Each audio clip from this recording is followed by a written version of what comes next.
പരാതിക്കാരിയുടെ husband പറയുകയാണ്, രാഹുൽ മാങ്കൂട്ടത്തിനെതിരെ പരാതി കൊടുത്ത ആ പെൺകുട്ടിയുടെ ഭർത്താവ് പറയുകയാണ്, ഞാൻ വായിക്കാം കൃത്യമാണ്, രാഹുൽ ഈശ്വർ തെറ്റൊന്നും ചെയ്തിട്ടില്ല. ഒന്ന് ആലോചിച്ച് നോക്കുക, നമ്മുടെ നാട്ടിൽ നടക്കുന്ന തട്ടിപ്പിന്റെ എക്സ്റ്റെന്റ്. ആ പെൺകുട്ടിയുടെ ഭർത്താവ് വന്ന് പ്രസ് മീറ്റുകൾ, പത്രക്കാരെ കണ്ടു, DGPക്കും മുഖ്യമന്ത്രിക്കും പരാതി കൊടുത്തു. അവർ കല്യാണം കഴിച്ചതാണെന്നുള്ള വസ്തുത എല്ലാരോടും അവർ മറച്ചു വെച്ചു.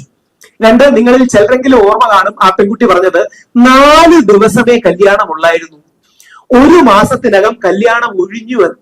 അത് രണ്ടും പച്ചക്കള്ളങ്ങളാണെന്ന് തെളിഞ്ഞില്ലേ? നിങ്ങൾക്ക് തന്നിരിക്കുന്ന അതിൽ എന്റെ ഫുൾ വീഡിയോയുടെ ട്രാൻസ്ക്രിപ്റ്റ്, ഓരോ വരി കുത്ത് കോമ പറയുന്ന ട്രാൻസ്ക്രിപ്റ്റ് കൃത്യമായി കൊടുത്തിട്ടുണ്ട്. ഇത് എന്തിനാ കൊടുത്തതെന്ന് പറഞ്ഞാൽ, കഴിഞ്ഞ തവണ പോലീസും പ്രോസിക്യൂഷനും കോടതിയിൽ ഞാൻ പറയാത്ത കാര്യങ്ങൾ പറഞ്ഞു എന്ന് കള്ളം പറഞ്ഞു.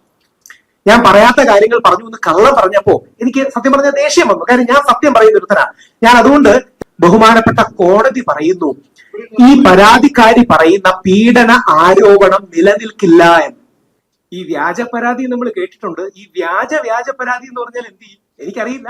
ഞാനിപ്പോൾ തിരുവനന്തപുരം സൈബർ സ്റ്റേഷനിൽ ചെന്ന് ബഹുമാനപ്പെട്ട SHOയോടും പോലീസുകാരോടും സംസാരിച്ചിരുന്നു. അവർ പറയുന്നത് ഇതുവരെ തങ്ങൾക്ക് അങ്ങനെ ആ പരാതിക്കാരി ഒരു പരാതി നൽകിയിട്ടില്ല എന്നാണ്. ശരിയാണോ തെറ്റാണോ എന്നും എനിക്കറിയില്ല. സബ്ജക്ട് ടു കറക്ഷൻ, നിങ്ങൾക്ക് അന്വേഷിക്കാം. ഇന്നലെ എല്ലാ മാധ്യമങ്ങളും, നമ്മുടെ എല്ലാ മുഖ്യധാരാ മാധ്യമങ്ങളും വാർത്ത കൊടുത്തത് രാഹുൽ ഈശ്വറിനെതിരെ ആ പരാതിക്കാരി ഒരു പരാതിയുമായി വന്നിട്ടുണ്ട്, തന്നെ അധിക്ഷേപിച്ചു എന്ന് പറഞ്ഞു. അത് പൂങ്കുഴലി മാഡത്തിന് കൊടുത്തു. പൂങ്കുഴലി മാഡം അത് സൈബർ പോലീസിന് കൈമാറി എന്നാണ് എല്ലാ മാധ്യമങ്ങളും ഇന്നലെ റിപ്പോർട്ട് ചെയ്തത്.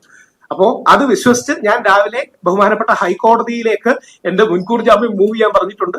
ഇപ്പുറത്ത് എന്റെ ഇവിടത്തെ അഡ്വക്കേറ്റിനോട് ഇനി അവർ ജാമ്യം ക്യാൻസൽ ചെയ്യാനാണ് സമീപിക്കുന്നതെങ്കിൽ ബഹുമാനപ്പെട്ട കോടതിയിൽ അപ്പിയർ ചെയ്യാൻ പറയുന്നുണ്ട്. അതായത് ഇപ്പോ എന്ന് പറഞ്ഞാൽ ഇപ്പോഴേ എനിക്ക് പറയാൻ പറ്റൂ, ഈ 11:15 ഞാൻ SHOയെ കണ്ടത്. അപ്പോൾ SHO പറയുന്നത് അവർക്ക് അങ്ങനെ ഒരു പരാതി ലഭിച്ചിട്ടില്ല എന്നാണ്. ഇതിൽ ആരാണ് സത്യം പറയുന്നതെന്ന് എനിക്കറിയില്ല. പക്ഷെ ഞാൻ സത്യം പറയുന്നതാണെന്ന് എനിക്ക് ഉറപ്പുണ്ട്. അതുകൊണ്ടാണ് ഞാൻ ആ സത്യം നിങ്ങളോട് പറയുന്നത്. ഞാൻ IPC 211 BNS 248 ഈ നമ്പറുകൾ നിങ്ങൾ ഉറപ്പായിട്ടും ഓർത്തു വെക്കണം. നിങ്ങളുടെ ലൈഫിൽ ഏറ്റവും ആവശ്യം വരുന്ന, പ്രത്യേകിച്ച് പുരുഷന്മാരാണെങ്കിൽ ഏറ്റവും ആവശ്യം വരുന്ന 2 നമ്പറുകളാണ്. ആ നമ്പർ BNS 248 IPC 211. എനിക്കറിയില്ല ആ കുട്ടി പരാതി കൊടുത്തു എന്ന അസംഷനിലാണ് ഞാൻ പറയുന്നത്. ഞാൻ ജാമ്യ വ്യവസ്ഥ ലംഘിച്ചു, രാഹുൽ ഈശ്വർ എന്നെ അധിക്ഷേപിച്ചു എന്ന് പറഞ്ഞ് ആ പരാതിക്കാരി പരാതി കൊടുത്തതായിട്ടാണ് മാധ്യമങ്ങൾ മറ്റും വാർത്ത നൽകിയിട്ടുള്ളത്. അത് പൂർണ്ണമായും തെറ്റാണ്. എനിക്ക് വീഡിയോ ചെയ്യുന്നതിന് കോടതി വിധിയിൽ യാതൊരു വിലക്കുമില്ല. മാധ്യമങ്ങളോട് സംസാരിക്കുന്നതിൽ കോടതി വിധിയിൽ യാതൊരു വിലക്കുമില്ല. ഇത് മനഃപൂർവ്വം തെറ്റിദ്ധാരണ ജനിപ്പിക്കുന്നതാണ്. 2, ഏറ്റവും പ്രധാനം, 16 ദിവസമാണ് ഞാൻ ജയിലിൽ കിടന്നത്. ഓർക്കണം, 16 ദിവസം. വേടനെതിരെ ഇത്രയധികം ആരോപണങ്ങൾ ഉണ്ടായിട്ട്, അതായത് റേപ്പ് അടക്കമുള്ള മൾട്ടിപ്പിൾ ആരോപണങ്ങളും ഡ്രഗ്സിന്റെ പൊസഷൻ ഉണ്ടായിട്ട് പോലും ഒരു ദിവസം പോലും വേടൻ ജയിലിൽ കിടന്നില്ല. ഞാൻ 16 ദിവസമാണ് ജയിലിൽ കിടന്നത്.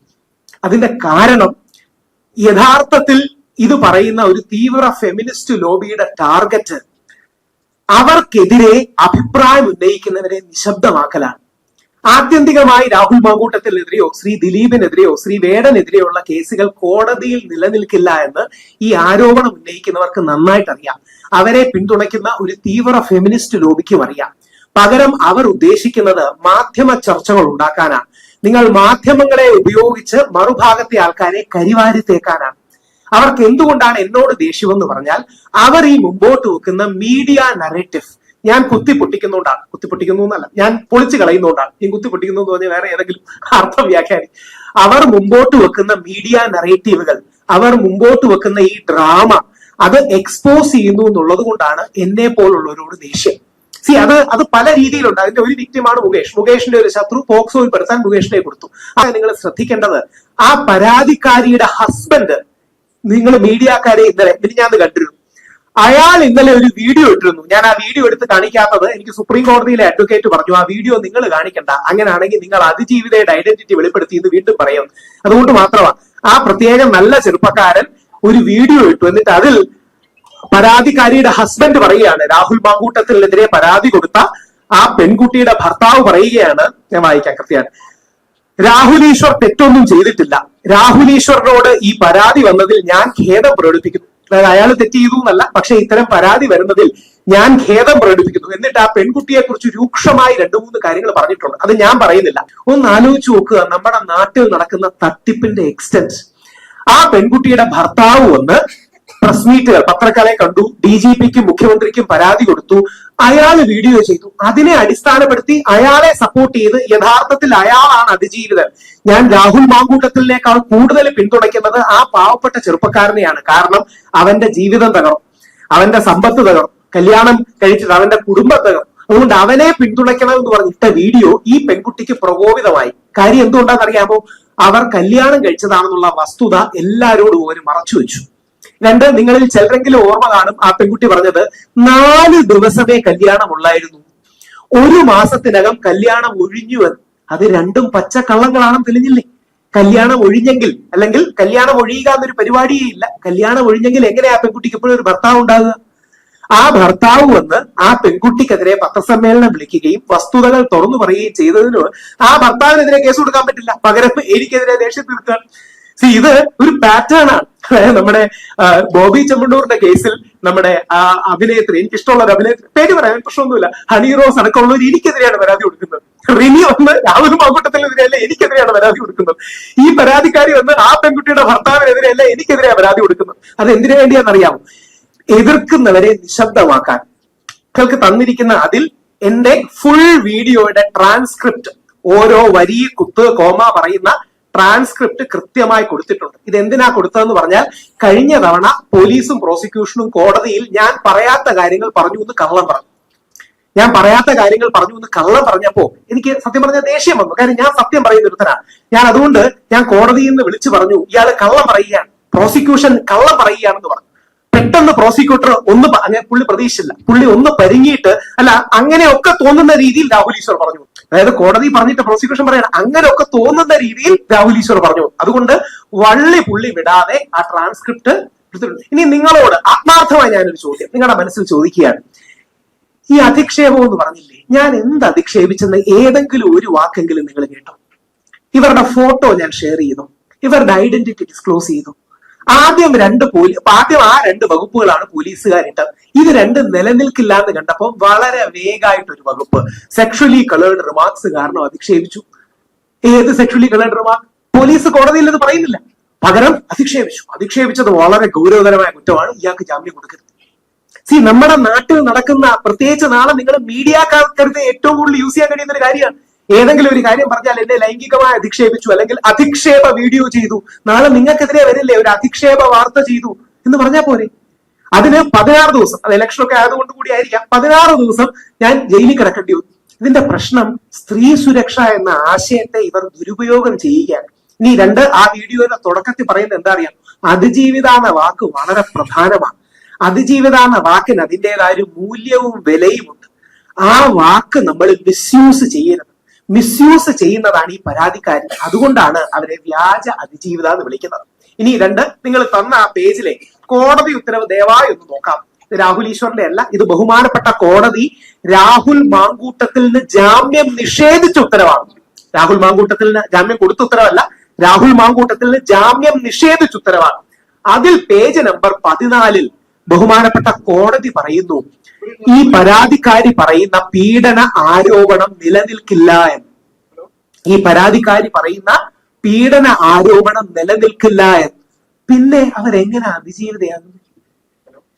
അതിജീവിത എന്ന വാക്കിനൊക്കെ ഒരു വിലയില്ലേ? ചുമ്മാ എടുത്തങ്ങ് പ്രയോഗിക്കുകയാണ്. ഏതെങ്കിലും പരാതി ആരെങ്കിലും ആർക്കെതിരെ കൊടുത്താൽ അവർ ഓട്ടോമാറ്റിക്കലി അതിജീവിതയാവും. ഈ അതിജീവിത എന്ന വാക്ക് നമ്മുടെ നിയമ സംവിധാനം നമ്മുടെ സമൂഹത്തിന് തരുന്നത് ഒരു പെണ്ണിന്റെ മാനവും പ്രൈവസിയും സ്വകാര്യതയും സംരക്ഷിക്കാനും അവർ ജീവിതത്തിൽ നടത്തിയ പോരാട്ടങ്ങളെ ഹൈലൈറ്റ് ചെയ്ത് കാണിക്കാനുമാണ്. അതുകൊണ്ടാണ് ശ്രീ ദിലീപിനെ തെറ്റായി ഡ്രാഗ് ചെയ്യപ്പെട്ട കേസിൽ, പൾസർ സുനി ശിക്ഷിക്കപ്പെട്ട കേസിൽ നമ്മുടെ നടി ഒരു അതിജീവിതയാണ്. നമുക്കെല്ലാം പ്രിയപ്പെട്ട ആ നടി ഒരു ദുരനുഭവം നേരിട്ടു, അതിന് തെളിവുകളുണ്ട്, കോടതി അവരെ ശിക്ഷിച്ചു, അവരൊരു അതിജീവിതയാണ്. ഈ സ്ത്രീ എങ്ങനെ അതിജീവിതയാകുന്നു? ഞാനപ്പോ രാവിലെ തന്നെ പോയി പരാതി കൊടുക്കുകയും, ഞാൻ ദൈവത്തെ ഓർത്ത് ഇത് പറയുന്നതിന്റെ റീസൺ എന്താ അറിയാമോ? എനിക്ക് ജയിലിൽ കിടക്കുന്ന പുത്തരിയല്ല, ഞാൻ ശബരിമല കേസിനും കിടന്നിട്ടുള്ളതാണ്. 2-3 തവണ ശബരിമല കേസിലിട്ടു, അന്ന് നിരാഹാര സത്യാഗ്രഹം നടത്തി. ഇത് ചെയ്യുന്നതൊന്നും എന്റെ വീട്ടിൽ അരി മേടിക്കാനല്ലല്ലോ, ഇത് ചെയ്യുന്നത് എന്തെങ്കിലും എനിക്ക് വ്യക്തിപരമായ ഗുണമുണ്ടാകാനല്ലല്ലോ, ഏതെങ്കിലും ഒരു കോസിന് വേണ്ടിയല്ലേ. അത് മാറിയതിന്റെ കാരണം നമ്മൾ പറയുന്ന സത്യമാണ്.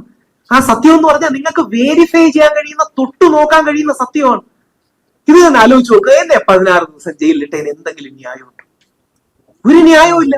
ഞാൻ ഫോട്ടോ ഷെയർ ചെയ്തു. പോലീസുകാരെ, പക്ഷെ ഇത്രയും അത്യാവശ്യം നന്നായി സംസാരിക്കുന്ന ആൾക്കാരാണ് ഞാനും മുകേഷും ഒക്കെ. പക്ഷെ പോലീസ് ചോദിച്ച ഒരു ചോദ്യത്തിന് മുമ്പിൽ കഴിഞ്ഞ തവണ ഞാൻ അടി പതറിപ്പോയി. അത് സത്യമാണ്. പോലീസുകാരൻ എന്നോട് ചോദിച്ചു, ഞാനൊരു AI ഫോട്ടോ ഇട്ടിരുന്നു. ആ പോലീസുകാരൻ എന്നോട് ചോദിക്കുകയാണ്, ഇത് തന്റെ ഫോട്ടോ ആണെന്ന് പരാതിക്കാരിക്ക് തോന്നിയാൽ അല്ല എന്ന് ഞങ്ങൾ എങ്ങനെ പറയും? ഞാൻ പറഞ്ഞു, സാറേ അതെന്താ അങ്ങനെ ഉദ്ദേശം? അല്ല, ഇത് എന്റെ ഫോട്ടോ ആണെന്ന് ആ പരാതിക്കാരിക്ക് തോന്നുകയാണ്, അല്ല എന്ന് ഞങ്ങൾ എങ്ങനെ പറയും? അതുകൊണ്ട് നിങ്ങളുടെ ലാപ്ടോപ്പും മൊബൈൽ ഫോണും വേണം, അത് FSLന്റെ റിപ്പോർട്ട് വരണം. എന്റെ ഓഫീസ് ലാപ്ടോപ്പാണ് കൊണ്ടുപോയത്, എന്റെ മൊബൈൽ ഫോണാണ് കൊണ്ടുപോയത്. ഞാൻ വീണ്ടും 1.5 ലക്ഷം രൂപ മുടക്കി വേറെ ലാപ്ടോപ്പും മൊബൈൽ ഫോണും ഒക്കെ മേടിച്ചു. ഇനി അത് ഒരു 3, 4, 5, 6 മാസം കഴിഞ്ഞ് കിട്ടുകയായിരിക്കും. അപ്പോ പ്രൊസീജിയർ വഴി മെനക്കെടുത്തുക, ഇതാവരുത് നമ്മുടെ നിയമം. അതായത് ഏതെങ്കിലും രീതിയിലുള്ള ചട്ടങ്ങളും നടപടികളും വഴി പ്രൊസീജിയർ ഉപയോഗിച്ച് ഒരു വ്യക്തിയെ ഹരാസ് ചെയ്യുക, മെനക്കെടുത്തുക എന്നുള്ള സ്ട്രാറ്റജിയിലേക്ക് പോകരുത് എന്നുള്ളതാണ്. പെട്ടെന്ന് രാഹുൽ മാങ്കൂട്ടത്തിൽ നിന്ന് ജാമ്യം നിഷേധിച്ച വിധി പ്രകാരം പരാതിക്കാരി അതിജീവിതയല്ല. ഈ അവസരത്തിൽ പീഡനാരോപണം നിലനിൽക്കില്ല എന്ന് 14-ാം പേജിൽ കോടതി തന്നെ ചൂണ്ടിക്കാട്ടിയിട്ടുണ്ട്. നിർബന്ധിത ഗർഭചിത്രം മാത്രമേ നിലനിൽക്കൂ. അതിന് ഈ അതിജീവിത എന്ന് പറയുന്ന ഐഡന്റിറ്റി ഡിസ്ക്ലോസ് ചെയ്യുന്ന വകുപ്പിന്റെ പ്രൊട്ടക്ഷനും ഇല്ല. അതായത് ആരുടെ പേരാണ് നമുക്ക് പറഞ്ഞുകൂടാത്തത്? ആരെയാണ് അതിജീവിത എന്നോ വിക്ടിമെന്നോ ഇരയെന്നോ വിളിക്കുന്നത്? സെക്ഷലി റിലേറ്റഡ് ഒഫൻസസിന് പാത്രീഭവിച്ച അല്ലെങ്കിൽ സെക്ഷലി റിലേറ്റഡ് ഒഫൻസ് ഏത് പെൺകുട്ടിക്കെതിരെ നൽകിയോ അവളെയാണ് നമ്മൾ സർവൈവർ എന്നോ അല്ലെങ്കിൽ നമ്മൾ ഇര എന്നോ ഒക്കെ വിളിക്കുന്നത്. ഇത് യഥാർത്ഥത്തിൽ ആ സെക്ഷനിൽ വരുന്ന ഒരു കാര്യമല്ല. അതുകൊണ്ട് തന്നെ ആ 14-ാം പേജിന്റെ ഫോട്ടോസ്റ്റാറ്റ് കോപ്പിയും അത് ഹൈലൈറ്റ് ചെയ്തിട്ടുണ്ട്. ഇനി രണ്ട് ഏറ്റവും പ്രധാനം, ദൈവത്തെ ഓർത്ത് മാധ്യമങ്ങൾ അവളോടൊപ്പം അല്ല നിൽക്കേണ്ടത്, അവനോടൊപ്പവുമല്ല നിൽക്കേണ്ടത്. മാധ്യമങ്ങൾ നിൽക്കേണ്ടത് സത്യത്തോടൊപ്പമാണ്. ഈ അവളോടൊപ്പമൊന്നും അവനോടൊപ്പമൊന്നും പറയാതെ സത്യം എന്താണോ, നാളെ ജെനുവിൻ പീഡന പരാതികൾ വരാം, അവനോടൊപ്പം നമ്മൾ നിൽക്കണം. ജെനുവിൻ കേസുകളുണ്ട്, ഇല്ലെന്ന് ആരും പറയുന്നില്ല. അപ്പോ അവളോടൊപ്പമോ അവനോടൊപ്പമോ അല്ല, സത്യത്തോടൊപ്പം നിൽക്കണം. ഇതിന്റെ ഒരു കണിക സത്യം ആവശ്യപ്പെട്ടുകൊണ്ട് ഞാൻ ചോദിക്കുകയാണ്, ഈ പെൺകുട്ടി പറയുന്നതിൽ എന്തെങ്കിലും കാര്യമുണ്ടോ? സത്യസന്ധമായി നിങ്ങൾ ചിന്തിക്കണം. ഈ പെൺകുട്ടി പറയുന്നതിന് എന്തെങ്കിലും കാര്യമുണ്ടോ? യഥാർത്ഥത്തിൽ വിമർശിക്കുന്നവരെ ഭീഷണിപ്പെടുത്തി ഇല്ലാതാക്കാൻ നോക്കുന്നതിന്റെ ഏറ്റവും നല്ല പതിപ്പല്ലേ നമ്മൾ കാണുന്നത്? വിമർശന സ്വാതന്ത്ര്യം ആർട്ടിക്കിൾ 19 പരിധിയിൽ വരുന്നതിന് ഉള്ളിൽ നിന്നുകൊണ്ടും റീസണബിൾ റെസ്ട്രിക്ഷൻസ് അഥവാ യുക്തിസഹമായ കാര്യകാരണ അടിസ്ഥിതമായ റെസ്ട്രിക്ഷൻസിന്റെ ഉള്ളിൽ നിന്നുകൊണ്ടുമാണ് ഞാൻ പറഞ്ഞത് എന്ന് ചൂണ്ടിക്കാട്ടാൻ ആഗ്രഹിക്കുന്നു. ഒരു അധിക്ഷേപവുമില്ല, ഒരു സെക്ഷലി കളർഡ് റിമാർക്കുമില്ല, ആ പെൺകുട്ടിയുടെ ഐഡന്റിറ്റി ഡിസ്ക്ലോസ് ചെയ്തിട്ടില്ല, ആ പെൺകുട്ടിയുടെ ഫോട്ടോ ഇട്ടിട്ടില്ല. ഒരു കാര്യം കൂടെ ആലോചിക്കണം, ഇടുന്നതിൽ പോലും പ്രശ്നമില്ല, എന്നിട്ട് പോലും ഞാൻ ചെയ്യുന്നില്ല. കാര്യം ആ പെൺകുട്ടി അതിജീവിതയല്ല. എന്തിന്? ആ പെൺകുട്ടിയുടെ ഹസ്ബൻഡ് ഇട്ട വീഡിയോ ഞാൻ ലൈക്ക് ചെയ്തു പോലുമില്ല. എന്നെ സപ്പോർട്ട് ചെയ്തിട്ട വീഡിയോ ആണ്. ഇനി ലൈക്ക് ചെയ്ത് കഴിഞ്ഞാൽ അതിന്റെ പേരിൽ ഗൂഢാലോചന ഉണ്ടെന്ന് പറയും. നമ്മുടെ നാട്ടിൽ കള്ളക്കേസ് എടുത്ത് എതിർസ്വരങ്ങളെ ഇല്ലാതാക്കുന്ന ഈ പ്രവണത അവസാനിക്കണം. അതായത് പോലീസ് കേസുകളെ ഹരാസ്മെന്റിന്റെ ടൂളായിട്ട്, അതാണ് നമ്മൾ പോറ്റിയെ കയറ്റി എന്ന പാട്ടിൽ കണ്ടത്. മതസ്പർദ്ധ ഉണ്ടാക്കാൻ ശ്രമിക്കുന്നു എന്ന് പറഞ്ഞ് കള്ളപ്പരാതി ഇടും. അത് ദൈവം സഹായിച്ച് മീഡിയയുടെ എല്ലാം സ്റ്റാൻഡ് കൊണ്ടുകൂടിയാണ്. അതും കൂടെയാണ് വീഡിയോയോട് പറയാൻ ആഗ്രഹിക്കുന്നത്. നിങ്ങൾ മീഡിയക്കാരുടെ സ്റ്റാൻഡ് പോലീസുകാർ സ്ഥിരം എടുത്ത് കാണുന്നുണ്ട്. നിങ്ങൾ വിശ്വസിക്കുന്നതിനപ്പുറം നിങ്ങൾ ആരും, എനിക്കറിയില്ല ഇവിടെ ആരെങ്കിലും പോലീസ് സ്റ്റേഷനിൽ കിടന്നിട്ടുണ്ടോ, പോലീസുകാരോട് യാത്ര ചെയ്തിട്ടുണ്ടോ, ജയിലിൽ കിടന്ന ഒരാളെന്ന രീതി പറയുക, സൈബർ സ്റ്റേഷനുള്ളിൽ കിടന്ന ആളെന്ന രീതി പറയുക. ഇവർ നിങ്ങൾ ഒപ്പിയെടുക്കുന്ന അഭിപ്രായം പറയുന്ന മുഖ്യധാരാ ചാനലുകളും 4, 5 മാറി മാറി കാണുന്ന പോലീസുകാരെ ഞാൻ അവിടെ കണ്ടു. അത് നല്ലതാണ്, ഒരു പൊതുജനത്തിന്റെ പൾസ്. നിങ്ങൾ എടുക്കുന്ന സ്റ്റാൻഡ് കോടതിയെയും, കോടതി എന്ന് പറയുന്നില്ല, കോടതി ഇഷ്ടപ്പെട്ടില്ല, നിങ്ങൾ എടുക്കുന്ന സ്റ്റാൻഡ് നിയമ സംവിധാനത്തെയും പോലീസിനെയും സ്വാധീനിക്കുന്നുണ്ട്. പോലീസിന്റെ ഉന്നത ഉദ്യോഗസ്ഥർ വരെ, എന്റെ വൈഫൊക്കെ ആ ചാനൽ ഇങ്ങനെ പറഞ്ഞു എന്ന് വരെ പറയുന്നുണ്ട്. മീഡിയയുടെ പവർ അതാണ്. പോലീസും പ്രോസിക്യൂഷനും കള്ളം പറയുകയാണെങ്കിൽ പ്രതിരോധമായിട്ട് വർക്ക് ചെയ്യേണ്ടതാണ് മീഡിയയും കോടതികളും. ആ പ്രതിരോധമായിട്ട് വർക്ക് ചെയ്തില്ലെങ്കിൽ ആരെയും കള്ളക്കേസിൽ കൊടുക്കാവുന്ന ദുരവസ്ഥ ഉണ്ടാകും. വെറുതെ പേരും ഊരും നാളും ഇല്ലാത്തൊരു പരാതി വെച്ച് ആരെയും കൊടുക്കാം. ഈ സ്പേസ് മിസ്യൂസ് ചെയ്യാൻ ദൈവത്തെ ഓർത്ത് സമ്മതിക്കണം.